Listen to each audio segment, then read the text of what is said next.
한 일을 도말하지 마옵소서. 아멘. 오늘 본문 말씀 가지고 느헤미야의 신앙개혁이라는 제목으로 함께 은혜를 나눕니다. 어제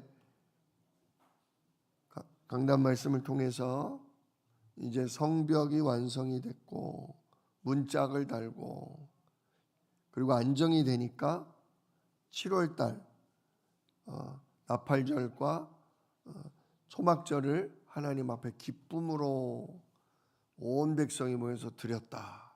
특별히 그 가운데 하나님 말씀 듣기를 백성들이 원해서 학사 에스라가 하나님의 말씀을 쭉 읽어주고 중간중간에 하나님 말씀을 가르칠 수 있는 레위인들이 옆에 서서 그들에게 말씀을 풀어주고 포럼을 해주니까 온 백성이 깨닫고 울며 주님 앞에 회개했다. 회개를 하고 나니까 에스라와 느헤미야가 슬퍼하지 마라, 근심하지 마라. 너희들의 그 죄를 하나님께서 어린 양의 피를 보시고 다 용서하셨다. 오늘은 우리를 구원하신 거룩한 성일이니 살찐 것과 단 것을 마시라. 어린 양의 그 고기와 포도주를 마셔라. 마치 성찬식을 하듯 우리를 위해 피 흘려 죽은 양의 그 몸과 그리고 그 피를 의미하는 포도주를 마시게 해서 더 출애굽했던 그때의 일도 언약도 마음에 심게 하고 그로 말미암아 하나님께 기쁨으로 축제를 보냈다 그랬습니다. 그리고 어제 우리가 3부 예배 때 10장에 가서 이제 은혜 받은 백성들 계속 일주일 8일 9일 계속 성회를 했다고 하지 않았습니까? 그리고 은혜가 참 충만했던 백성들이 하나님 앞에 뭐 했다? 이제 말씀대로 살기로, 또 이방인과 결혼하지 않기로, 그리고 하나님 앞에 예물을 11조와 온갖 예물을 드림으로 말씀을 가르치고 예배를 주관하는 레위인들과 제사장들이 생활에 어려움이 없도록 그 일에 전념할 수 있도록 헌금하기를 하나님 앞에 뭐 했다? 맹세했다. 새로 계약을 했다 그랬습니다. 이제 그리고 나서 이제 오늘은 11장부터인데 11장에는 예루살렘에 거주하기로 약속한 사람들의 명단이 나와요. 예루살렘에 살기가 어려웠다는 얘기예요. 왜냐하면 예루살렘 성은 사람들이 살기에는 넉넉했으나 논이나 밭이 없고 또 양이나 소를 칠 풀밭이 없었어요. 그러니까 어디에 살아야 되냐? 농사를 짓고 양을 치고 소를 치려면 예루살렘 성 밖에 살아야 돼요. 그러니까 성 안에 있는 사람은 비교적 여기가 지금 왕의 도성도 아니고 유명한 관광지도 아니고 무슨 산업이 있지 않다 보니까 예루살렘에 살면 가난해요. 한번 나라가 망했기 때문에 도성이 되지만 세금도 아직 제대로 못 걷고 있는 때라 예루살렘의 성에 살면 가난해. 그런데 예루살렘 성 밖에 살면 농사도 지을 수 있고 양과 소를 마음껏 칠 수 있으니까 먹고 살기가 넉넉해요. 그러다 보니까 백성들이 전부 다 밖에 나가 살라고 하지 성 안에 살라고 하지를 않아요. 그러면 성 안에서 성벽을 지키고 성전을 지키고 해야 될 사람들이 부족하잖아요. 그래서 제비를 뽑고 그 가운데에서 자원하는 마음을 가진 사람이 성 안에 살기로 약속을 하고 제비를 뽑은 거예요. 그래서 10분의 1의 백성들이 예루살렘 성에 살기로 작정했다. 비록 먹고 살기는 쉽지 않아도 하나님의 성전을 위해 예루살렘 성을 지키기 위해 그렇게 예루살렘 성에 살기로 했다. 그 사람들의 명단이 쭉 나오고요. 11장에는 12장에는 이제 하나님의 복음, 예배와 찬송과 그런 제사를 위해 수고한 제사장들과 레위 사람들의 명단이 쭉 나오고, 특별히 느헤미야가 성벽을 다 짓고 나서 하나님 앞에 어떻게 그 성벽을 지은 거에 대해서 감사 예배를 드렸는지의 내용이 12장에 쭉 나오죠. 그리고 이제 오늘 우리가 읽은 13장은 무슨 내용이냐면, 느헤미야가 아까 10장에서 뭐 했다? 하나님 말씀대로 살고 이방 사람들과 내 자녀를 결혼시키지 않고 헌금을 하나님 앞에 11조와 온갖 예물을 제대로 드려서 주의 성전을 위해 복음과 전도를 위해 수고하는 자들이 말씀과 기도에 전념할 수 있도록 하겠다 한 이런 약속을 제대로 지키는가 못 지키는가를 이 느헤미야가 살피는 장면이 오늘 13장이라고 볼 수 있습니다. 자, 오늘 13장 1절을 보면 그날 모세의 책을 낭독하여 백성에게 들려주었는데, 이게 이제 지난번 그 은혜 받았던 그때의 일을 얘기하는 거예요. 그 책에 뭐라고 나와 있었냐면, 기록하기를 암몬 사람과 모압 사람은 영원히 하나님의 총회에 들어오지 못하리니. 자, 모압과 암몬 사람이 누구냐? 아브라함이 가나안 땅 들어올 때 누구 데리고 들어왔죠? 아들이 없어서 조카 롯을 데리고 들어왔잖아요. 그 롯이 소돔성 갔다가 소돔성이 타락해서 불타 없어지는 바람에 딸들이 시집도 제대로 못 간 채 도망 나왔잖아요. 그래서 조카 롯하고 부인은 중간에 소금기둥되고 딸 둘만 남았는데 시집도 못 갈 형편이라 결국 아버지를 술을 먹이고 아버지와 관계를 맺어서 낳은 자식들이 바로 모압과 암몬입니다. 그러니까 아브라함의 조카 롯의 자손이 모압과 암몬이죠. 아무튼 이스라엘 백성하고는 무슨 관계예요? 친척 관계죠. 친척 관계. 그죠? 이스라엘 백성하고는 조카의 자식이니까. 그죠? 아브라함이 있고 롯은 조카인데 그 조카의 자손들이 모압과 암몬이니까, 그래서 하나님이 가나안 족속은 다 죽여도 누구는 죽이지 마라. 모압과 암몬은 죽이지 마라. 그랬단 말이에요. 근데 이 모압과 암몬이 왜 이스라엘 총회에는 못 들어오냐? 언약 백성에는 왜 못 들어오냐? 2절에 나와요. 이는 그들이 양식과 물로 이스라엘 자손을 영접을 안 하고 도리어 발람이라는 거짓 선지자, 이건 무당이라고 보면 돼요. 무당을 불러서 그 무당에게 뇌물을 주고 이스라엘 백성을 뭐하라? 저주하라. 3번이나 그런 짓을 했단 말이에요. 왜냐?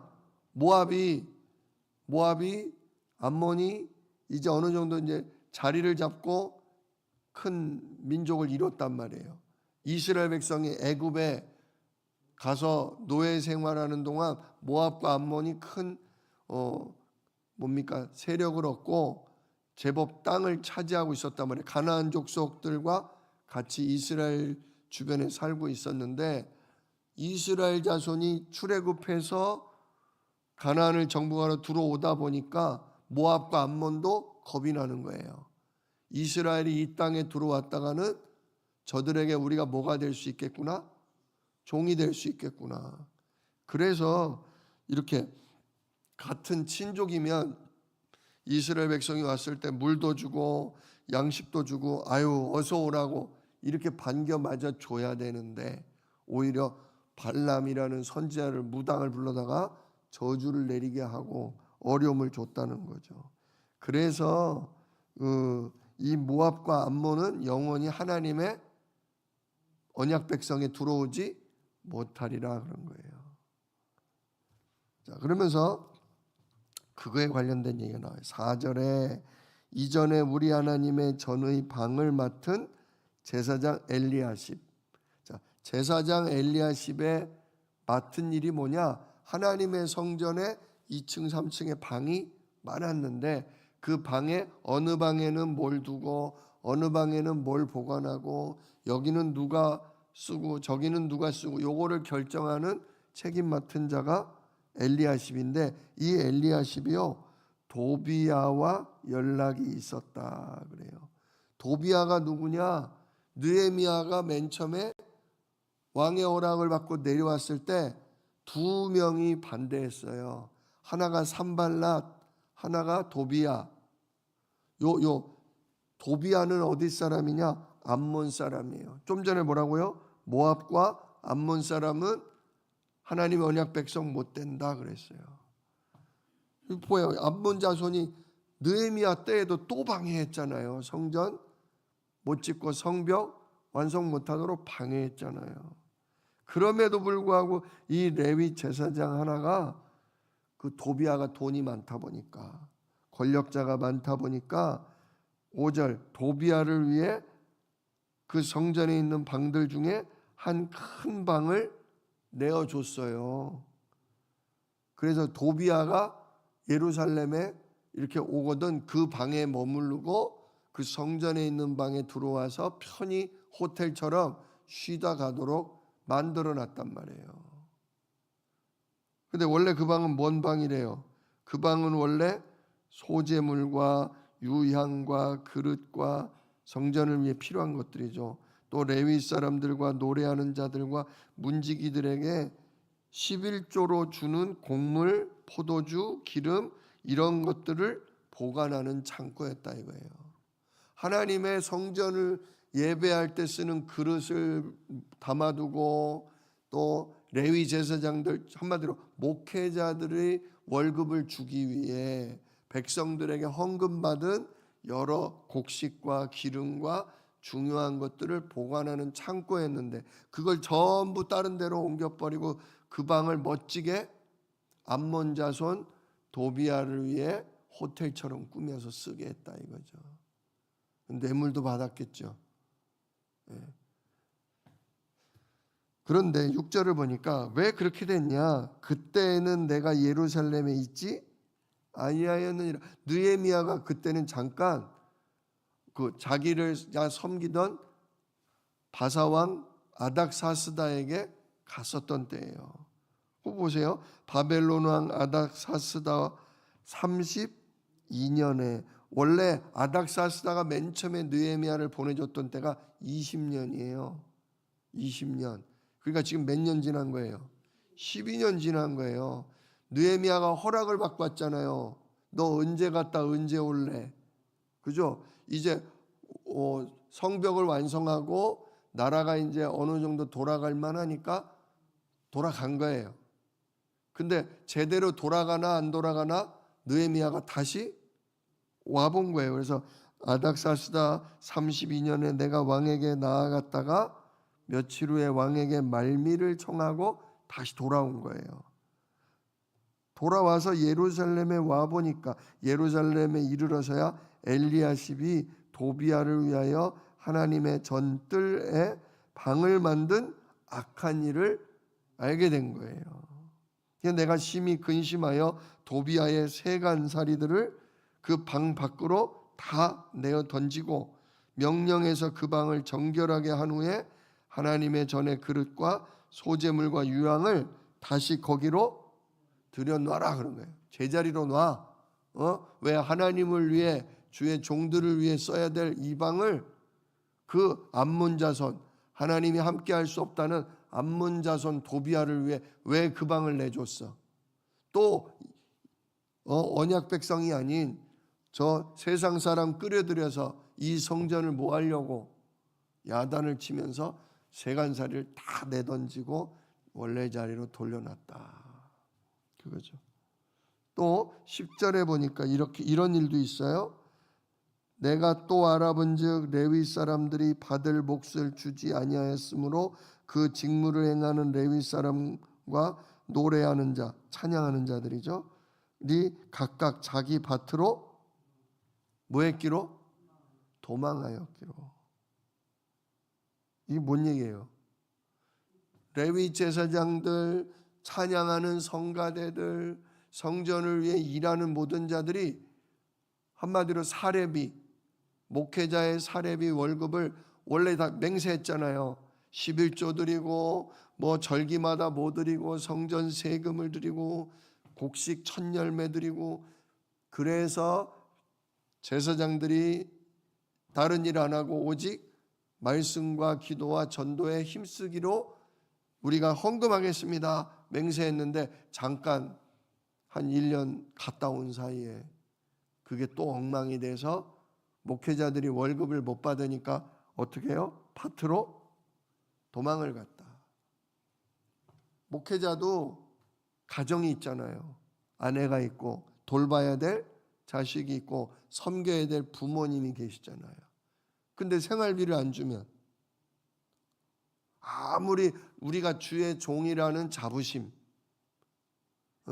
우리가 하나님의 말씀을 맡았다는 사명감이 있어도, 아니 아내가 굶고 자식이 굶고 부모님이 굶는데 어떻게 그 일을 지속할 수 있겠어요? 그래 요즘 목회자들 가운데 개척교회들이 너무 안 되니까요, 목사님들이 일주일에 한 며칠씩은요 쿠팡에 가서 일하셔요. 쿠팡에 가서 하루에 한 12만 원, 13만 원 주니까 일주일에 예배가 없는 날은 쿠팡에 가서 일해요. 그만큼 말씀과 기도에는 전무하기가 어려운 거예요. 왜? 쿠팡에 가서 일하기가 얼마나 힘듭니까? 그만큼 말씀 보고 기도하기가 쉽지가 않죠. 똑같은 거예요. 옛날이나 지금이나 단지 내가 주의 종이라는 자부심과 내가 하나님의 말씀을 맡았다는 사명감만으로는 못 살아요. 사실 우리나라 6.25 때, 6.25 이후에 우리나라 가난했을 때 목회자들이 정말 많은 희생, 많은 헌신을 했어요.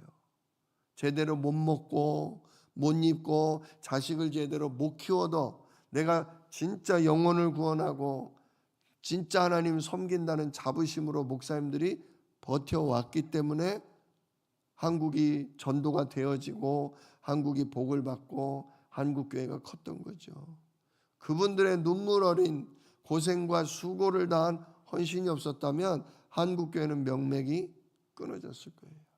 다행히도 그래도 이북에서 내려온 많은 뜨거운 신앙인들이 11조하고 그 어려운 중에도 헌금하면서 목사님을 도왔기 때문에 한국교회가 끊어지지 않고 오늘날에 이런 응답을 누릴 수 있는 겁니다. 자, 아무튼 이렇게 느헤미야가 와보니까 잠깐 비운 사이에도 하나님 앞에서 맹세했던 걸 어기고 헌금을 안 하는 거예요. 목회자들에게 사례비를 안 준 거예요. 그러니까 11절, 내가 모든 민장 백성의 책임자들을 꾸짖어 이르기를 하나님의 전이 어찌하여 버림바 되었느냐. 그죠? 성전을 섬기는 목회자들이 먹고 살기 위해서 농사하러 가버리니까 하나님의 성전이 어떻게 돼요? 버림받았다, 빈집됐다 이거예요. 성전에 날마다 향불을 키우고 기름 향을 올리고 등불을 켜고 아침과 저녁으로 어린 양으로 번제를 드리고 그때마다 성가대가 하나님 앞에 찬양과 영광을 돌려야 하는데 다들 도망갔어. 왜? 헌금들도 안 하고 책임자들도 진짜 헌금이 없으면 자기들이라도 어떻게 그분들에게 좀 헌신하고 나눠줘야 되는데 그럴 사람들이 없으니까. 그래서 야단을 친 후에 레위 사람들을 불러 모아 다시 제자리에 세우는 거예요.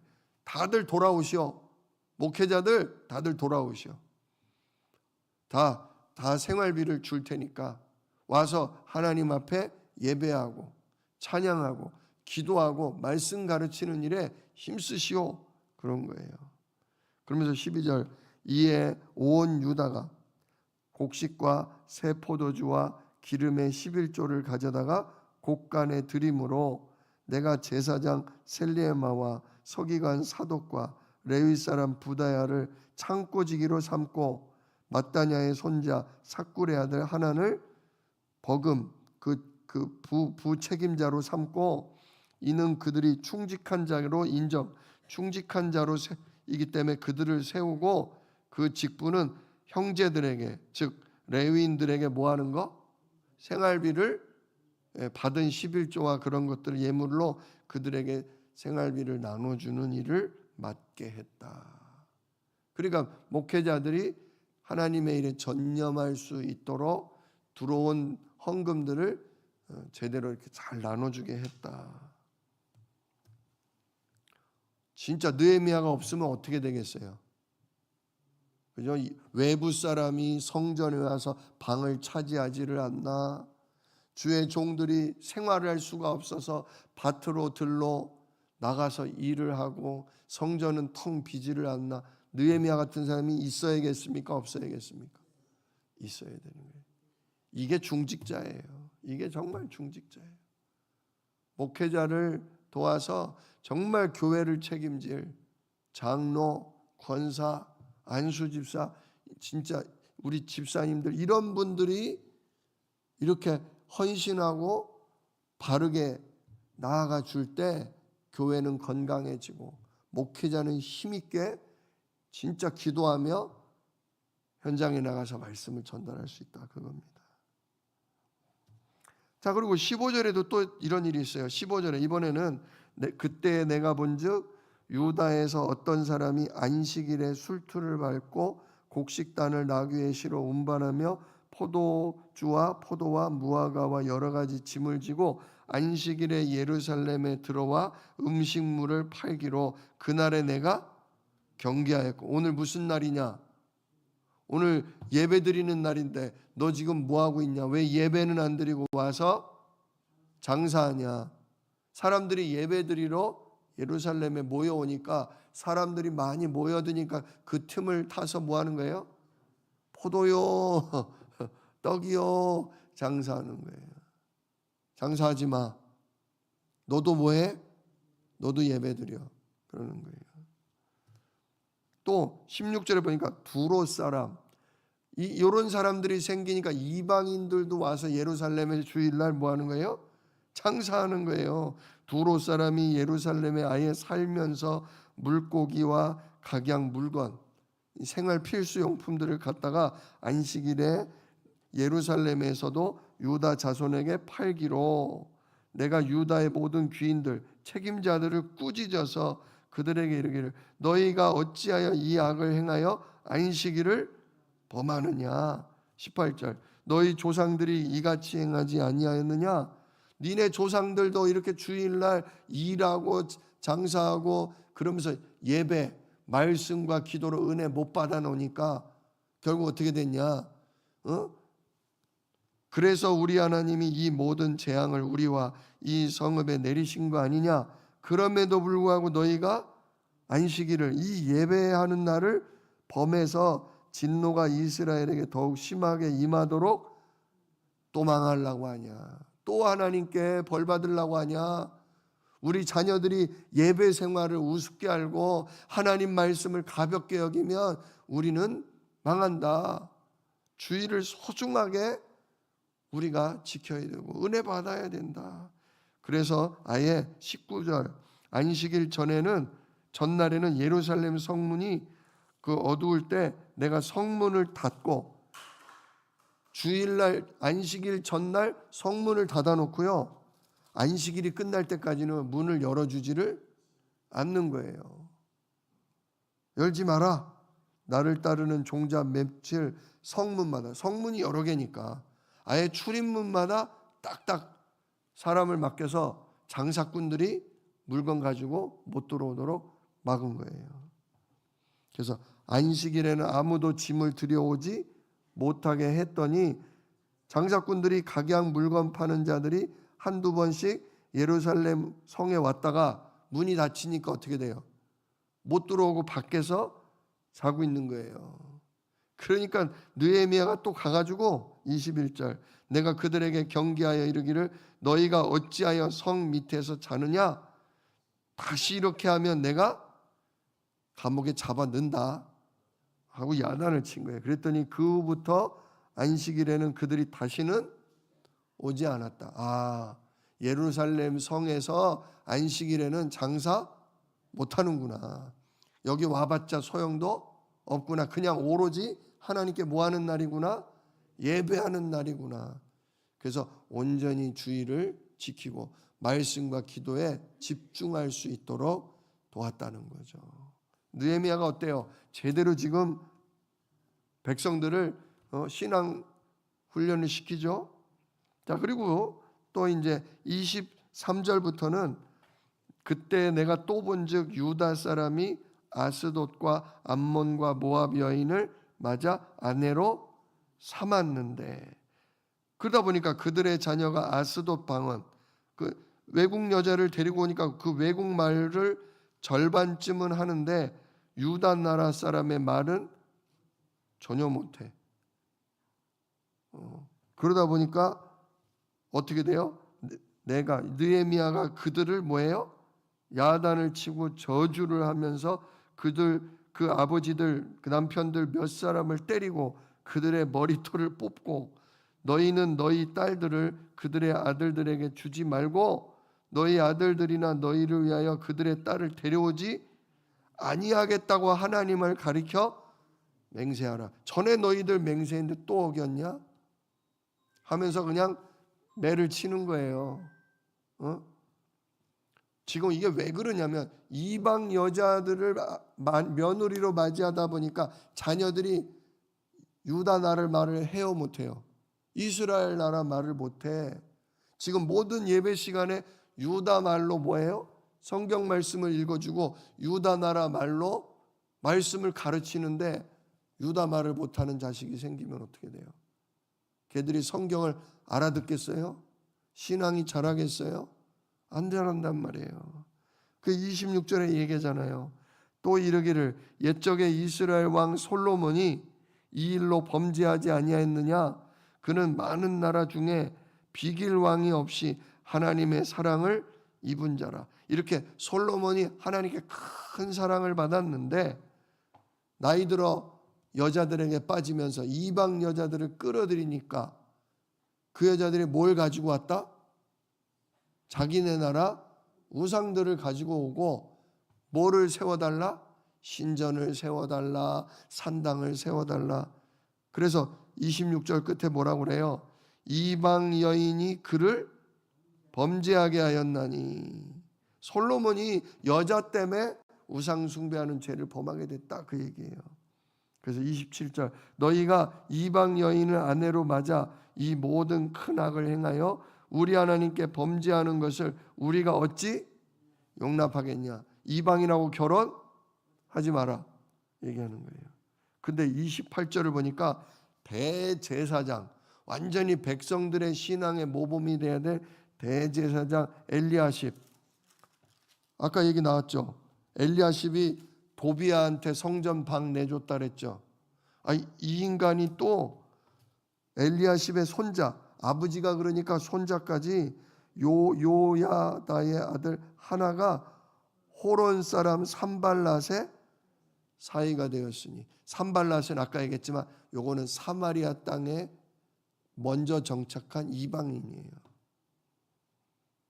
요 사람도 느헤미야 성벽지로 왔을 때 아주 반대하던 사람이 산발랏이죠. 그러니까 이 엘리야십 요 제사장이 돈 받고 권력자들하고 손잡고 이방인하고 손잡고 그러더니 자기 자기 아들을 권력자에게 또 며느리를 그렇게 드리고, 그래서 느헤미야가 어떻게 했다? 그 사람을 내가 내어 쫓아 나를 뭐하게 했느니라? 아예 그냥 다 내쫓아 버렸어요. 그러려면 니들 이방인 그렇게 좋으면 이방인하고 가서 살아. 언약 백성 니들 될 수 없어. 나가. 나라를 망치고 우리나라의 신앙을 어지럽히는 자들은 나가라 하고 내쫓아 버립니다. 이렇게 해서 완전히 백성들이 뭡니까?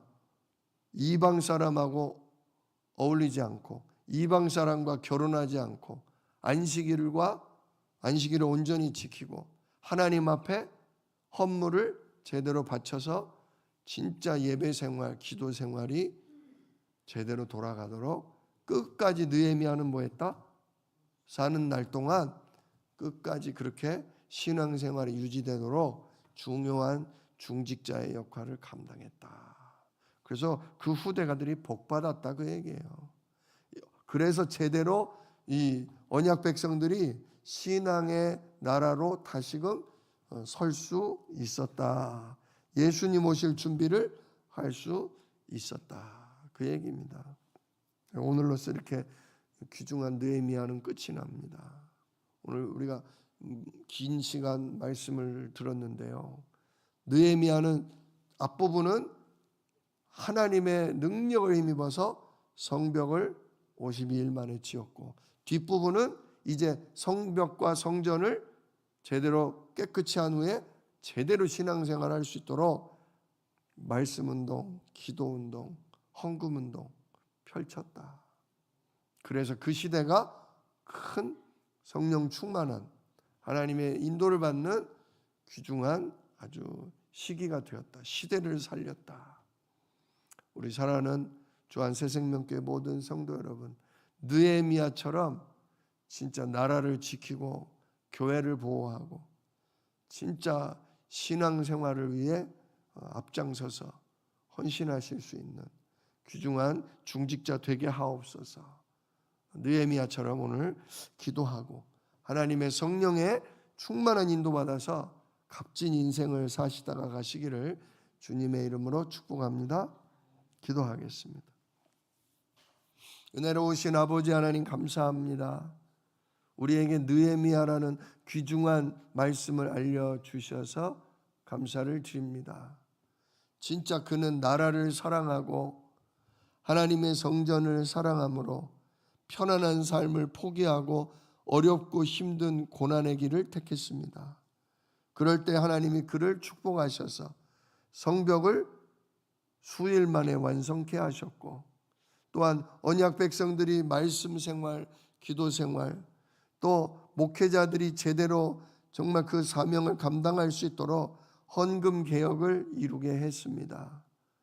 하나님 끝까지 그 사는 날 동안 교회를 위해 주를 위해 헌신함으로 그리스도 오실 정말 새로운 땅이 준비가 되었습니다. 아버지, 우리도 느헤미야와 같이 하나님 주신 지혜와 하나님 주신 정말 힘으로 주의 교회를 든든히 세우고 우리의 목회자를 돕고 후대를 위해 주여 모범적으로 헌신할 수 있는 은혜를 허락하여 주옵소서. 우리에게 주여 오력을 덧입혀 주셔서 남은 생애 기간 동안 정말 하나님이 기뻐하시는 일을 끝까지 행하다가 주 앞에 복된 복을 받고서 후대에게 넘겨주고서 갈 수 있는 우리들의 인생이 되도록 주여 축복하여 주시옵소서. 이 일을 능히 이루실 약속이 있는 예수 그리스도의 이름으로 기도드리옵나이다. 아멘. 너희는 이렇게 기도하라.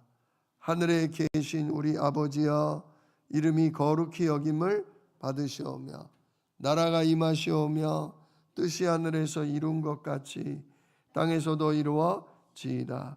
오늘날 우리에게 일용할 양식을 주시옵고 우리가 우리에게 죄 지은 자를 사하여 준 것 같이 우리 죄를 사하여 주시옵고 우리를 시험에 들게 하지 마시옵고 다만 악에서 구하옵소서.